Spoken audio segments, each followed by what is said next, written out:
Welcome to Tech Hype, a series that cuts through the hype around emerging technologies to get to what matters. In each episode, we debunk misunderstandings, discuss the real benefits and risks, and explore potential technical and policy interventions that will better ensure society can maximize the benefits of emerging technologies.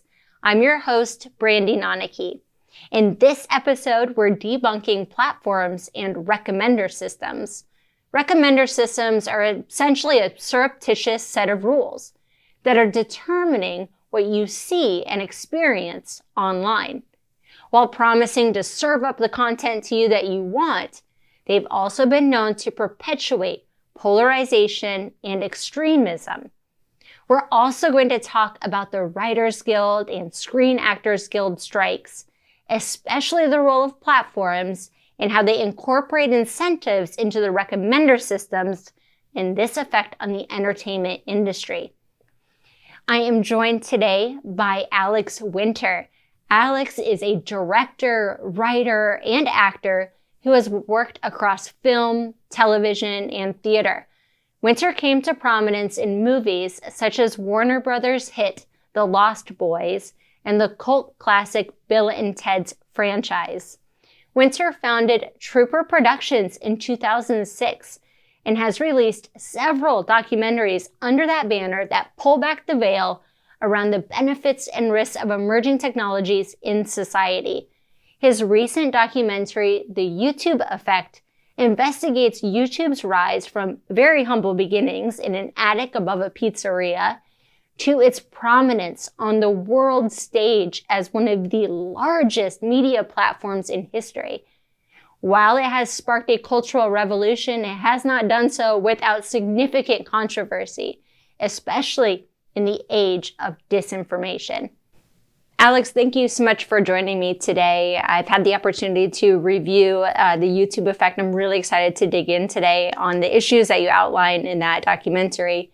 And first, I want to start with, at Tech Hype, we like to debunk misunderstandings around emerging technologies. And I think that platforms and recommender systems and their business models are pretty opaque for the general audience. I'd love to hear from you. What are three common misunderstandings around these? And if we could frame them in relation to, the general public and their misunderstandings. Obviously, we've had the Writers and Actors Guild strikes. There may be misunderstandings. But then also the developers themselves, what are they misunderstanding about what they should be building? Those are really good questions. And obviously, it's the reason we made the film is obviously YouTube has enormous power, and that includes power for good. It's a vast platform that does many, many, many things. And I think that's probably the first misunderstanding is just what YouTube is. I think there are two core misunderstandings there before you even get into the broader one. Maybe that falls under general. But I think that one of the reasons that YouTube is left out of a lot of the conversations around the influence of these tech platforms on the public is because people don't really know what it does. People will think it's a social media platform, which it really isn't. Or they'll think it's just about cat videos or influencers, which it's not just that. Those were the good old days, Alex, when it was just cat videos. For about 5 seconds in 2005. What we're really talking about is the largest media platform on the planet by far in terms of the interaction of the public with a tech platform. There are more people watching YouTube than anything else, movies, TV, anything. It's the number 2 most searched web platform on the planet after Google, which is number 1. Both of these are owned by Google. So you have one giant tech monopoly that is controlling most of the web traffic and certainly controlling most of the eyeballs on the planet. And so I think that's how you have to look at YouTube, as this vast media platform that's owned by the largest tech company on the planet. And that creates misunderstandings in many ways. And I'd say that in terms of the general public, I think that the beginning to understand what YouTube does, and one of the reasons we made the movie was we wanted to look at what is the societal impact of a platform that big, for good and ill. And I think so understanding what it does, its positives as well as its negatives, understanding what your kids are doing on it, for positive and negative. I think that there tends to be an immediate backlash of things that we don't understand or we find scary. And the first inclination is to yank our kids off of these platforms. And I would argue that a lot of the things that are troublesome or problematic that one may find on YouTube can also be solved on YouTube. So I think having a deeper understanding and awareness of what's on these platforms is kind of the first step to wrapping our heads around them, because they're not going away. And I would argue that we don't actually want them to go away. So that would probably be number one, right? If we're going to move. Number one on that. And I want to dig into that really quickly before we get into the other two, because in the state of California, they've introduced something called the Age Appropriate Design Code Act. And it was passed into law. And the idea there is that platforms should put in place these safeguards by design. I mean, is that too optimistic? Can we do that? And later on in our conversation, I want to get into how people really kind of manipulate the recommender system to be able to get views. And they often do so in ways that can be harmful. So do you think that these age-appropriate design code acts could be very effective? I'm worried about them. I mean, I personally feel that requiring age verification online in a blanket way removes incredibly important protections for a lot of people, especially youth. Yes. There are vulnerabilities to being online, and having to plug your data in to databases over which, you know, there's some degree of control and little degree of control can be incredibly dangerous. I wouldn't want my youngest kid. I mean, I'm very careful about him not putting his information online in any form, his email, his name, his birthday, anything. So I'm very wary of age verification systems. And I think that we haven't yet seen meaningful legislation or regulation that would be protective in a good way. But I think we're getting there. I don't think that will be a permanent issue. Yeah, and you raised this point about this being sort of a safe space for some youth. And also, let's remind everybody that we have a right to anonymity online. It's a First Amendment right. There's a book by Jeff Kosef, I encourage everybody to check it out, that talks about this right. So I asked you before the two other groups. So we just have the Writers and Actors Guild strikes. I'm hearing there's maybe some consensus forming. So what's some misunderstandings about the role of platforms and the business models and these recommender systems that you'd like to debunk? I mean, I think that it's really less on the writers and actors, I would say, and more on some of the business leaders in our industry that have kind of conflated the rise of the internet and the meaning of clicks with success when it's not actual monetary success in our industry. My industry is not YouTube. We don't have that kind of relationship with studios or with financiers where we make an agreement to be paid a certain. It's not, that's a very basic ad-based model, and YouTube has made very specific monetization moves within their platform in order to get money to the creators based on clicks and their success with subscribers to their channel. Our industry doesn't work that way. There's been a lot of confusion around that. People got very captivated with what the social media reach was of certain movie stars when it did not equate to box office at all. And I think there's been a kind of a speed bump that got hit, which is one of the reasons we're striking, where the talent is saying, look, we get paid very basically on the work we do, residuals for that work, and our likeness. And if you take those things away, then we don't have any way of earning a living. And so I think that's been a big misunderstanding, is sort of equating the rise of these platforms and confusing that with the consumer's appetite. I think the studios have largely assumed that the audience wanted to move 100% online, which I think is not necessarily the case. And certainly, if it ends up becoming the case, we'll have to create monetization systems that work specific to our industry that are very different for how they work for YouTube and other internet-based platforms. So I think that's been a huge misunderstanding about the consumer as well as about how these tech platforms work. I don't think the consumer needs to have everything in one place. Consumers are savvy and they are cross-platform. You know, my kids, all the way up to my oldest kid who's 25, has no problem going to the movies, reading a book, going outside, watching YouTube, listening to a record. Yeah. All good, right? Doesn't need to get rid of all those things and just stare at a monitor screen all day. I think that's been a big confusion. Yeah. Exactly. And you've made me think of two things. First, how Grimes has actually used this as an opportunity to lease out her likeness. You brought up the point of your right of publicity, your right over your own likeness. I'd love to hear your thoughts on that. And then let's transition into, you're talking about these incentive mechanisms when they're building their business model and the recommender systems and they're optimizing for eyes on the screen. There is something missed in that, isn't there? So those are my two questions. First, what about licensing your deep fake? And then second, are the developers of these platforms and the recommender systems, is their head in the right place? Those are really good questions. On the first one, you know, what's hit the snag with the SAG negotiations right now with the AMPTP is they're very, I would say, well-founded concern about the AI agreements and protocols moving forward, and specifically about likeness, and specifically about scanning and digital rights to your own likeness.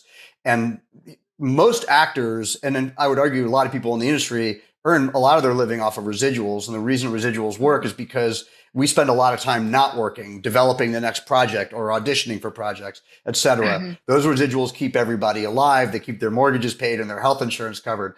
What happened with Grimes was, and other people who are beginning to try to negotiate around this is, you know, her attitude was, well, I should be in control of my likeness and I should be in control of my digital likeness and have control over how I lease that out or, you know, monetize it, which is a no-brainer. Like, I mean, we're in this kind of crisis moment in time where if SAG had said yes and given away the farm, then a lot of different jobs would be lost, not just actors' jobs. So, I think it's a very important crossroads we're at, where people are beginning to realize the significance of their digital rights. And that has been something I've been very concerned about for, going on 20 years. And rights to privacy, digital rights, likeness rights, the idea that we live online as an actual destination, your data, your information. You look at some of the recent controversies around the genetic web platforms that are selling off people's, you know, DNA information to the highest bidder. All of these things are connected. I think we're at a moment where we have to start taking responsibility, demanding the ability to have access and ownership over our digital lives. Regarding the second question, I think that everything happened really fast. I think two things, right? I think in one case, to be fair to Google and YouTube, I think Susan Wojcicki and the early visionaries of YouTube were prescient in understanding the power of video and the power of creating kind of a democratized platform that goes all over the world and then monetizing that in an ad-based revenue model. I think what they didn't quite see was when you combine that with recommender algorithms and then an enormous reach beyond anyone's wildest imaginations, that's like rocket fuel for all kinds of things, including disaster. And so I think this combination of you know, auto recommendations or recommendations tailored to your various clicks and your data, and their desire to monetize holding you there, and then 4.6 billion video views a day. I mean, that's just going to created a monster, essentially. And so I think that the misunderstanding there, and I think there's still a misunderstanding, is their level of accountability. That if you have a business model where you are making money off of the success of that algorithm, no matter what kind of effect it's having, positive or negative, and in fact, one could argue if you're making more money off of a negative effect, then of course there's responsibility and accountability. Yep. That is the really big misunderstanding that's being challenged right now by the tech industry. Yes, absolutely. And I recently published a piece in Wired with Hani Farid on this idea of holding the platforms accountable for negligent design. I agree with you that when they started to build out YouTube and it was in its early days, it was seen as this utopian technology that would democratize the production of media. But we see that by those incentive mechanisms of the recommender systems of keeping eyes on a screen as long as possible, you end up having these perverse reactions where you have people doing very dangerous stunts just to get clicks. You start to get that clickbait. Do you think that there's going to be a change in YouTube? I mean, your work, your documentary really brings to light these harms. Do you think there's going to be a change?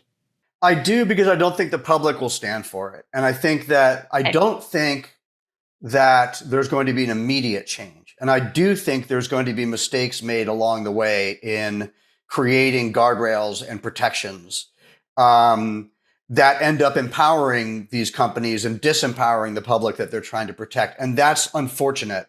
But I think that a lot of people, there's a kind of a saying around the tech space right now that we slept on the last 20 years and we can't afford to sleep on the next 20 years. And I think a lot of people in government, in the public, in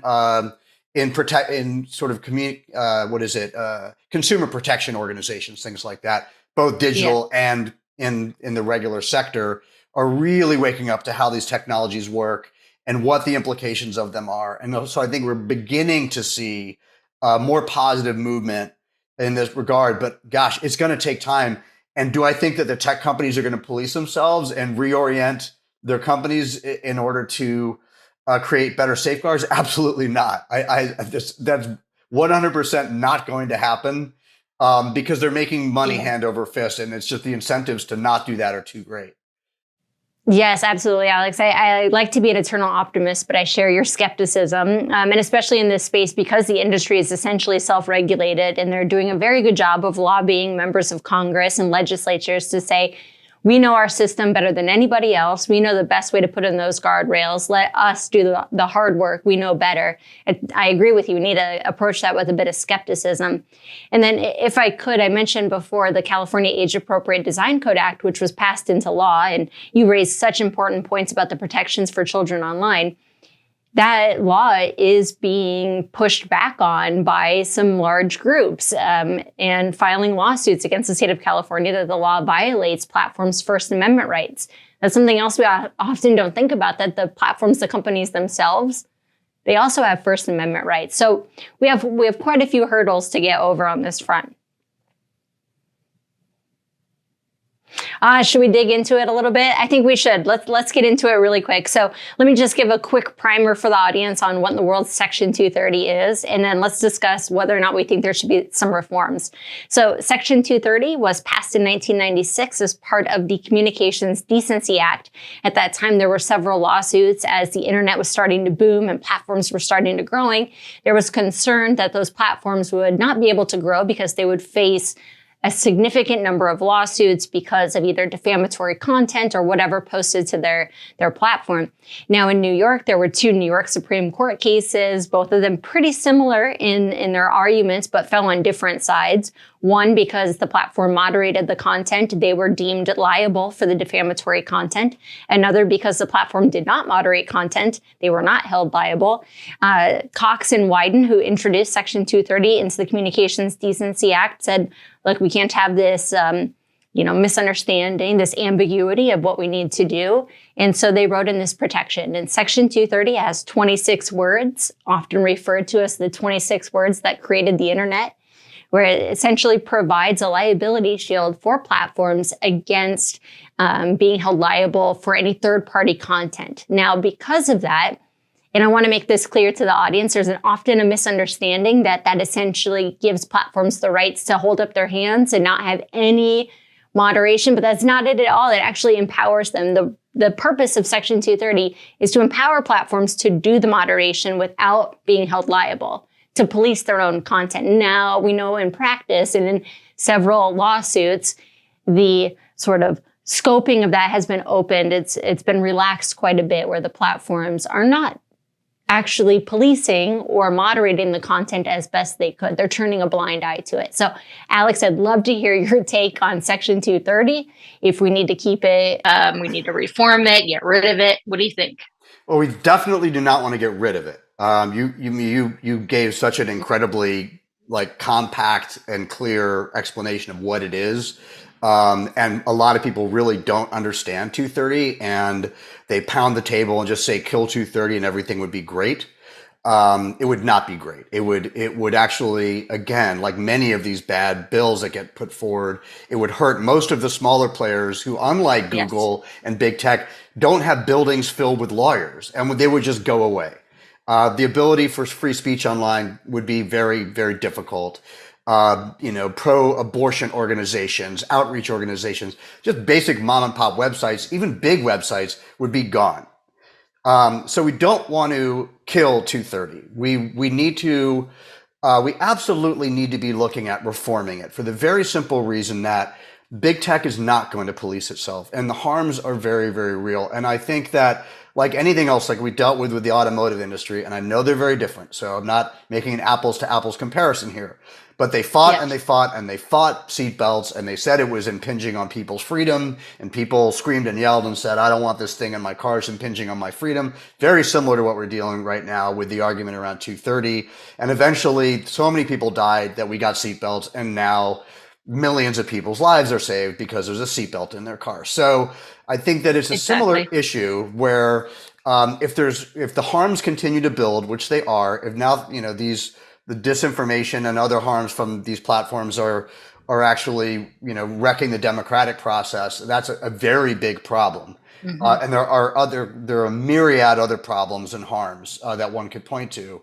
If they can't do that, and they won't do that because the money is coming is too great, well, then we have no choice but to look at reforming areas of liability so that they are able to be held accountable.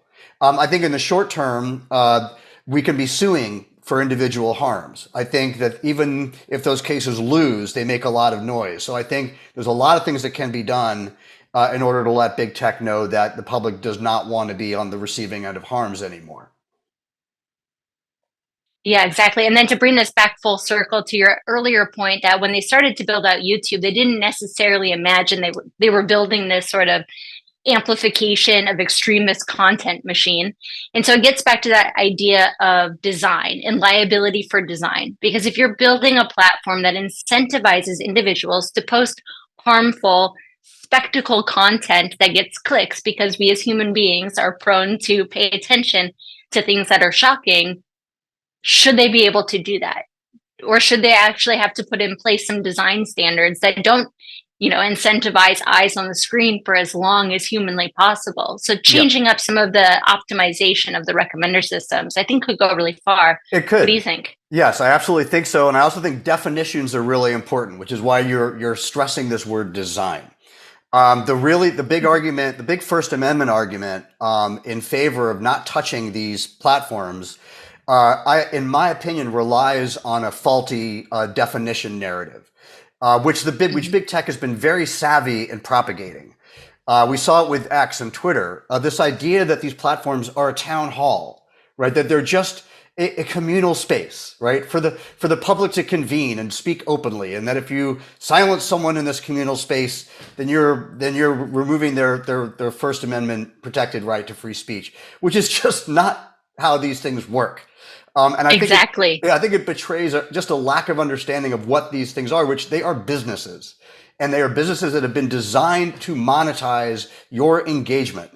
And that's a very specific definition that falls outside this idea of a communal space and what's protected by the First Amendment. So I really think we have to start by educating the public and giving them some media and internet literacy and understanding what these platforms are. When Elon Musk bought X, I left immediately. I wasn't censoring somebody by not engaging with them anymore. Yeah. I was leaving somebody's private company that I didn't agree with. That's the point. That's the point. It's a private company. The First Amendment only applies to government suppression of speech. Yeah. So yes, the platform, if they block you, remove you, moderate you, that's not your First Amendment right. Now, if there's a law that says that they have to do that, now that could be a violation of your First Amendment right because it's via law. But That's right. you're spot on. It's a private sector. It's not the public sphere. Alex, I really encourage everybody to check out the YouTube effect. But before we sign off here, I'd love to hear from you. What's next? What's in the works for you? And what do you want people to be, like cognizant of in the tech hype area?